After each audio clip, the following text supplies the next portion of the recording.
So this is the MUIN solder fume extractor.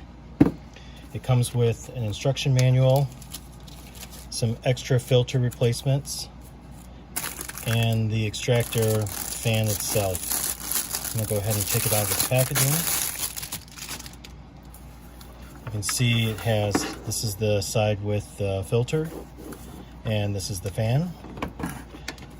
It has this on and off switch, and this power cord. So I'm going to undo the twisty tie, plug it in, give it a test first to see the airflow.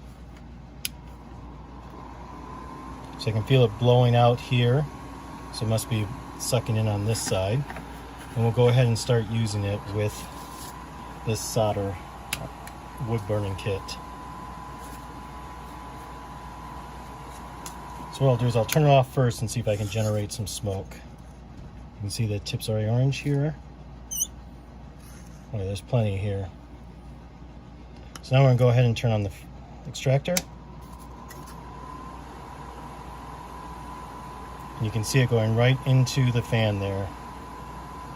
Let's see if I can get this a little closer.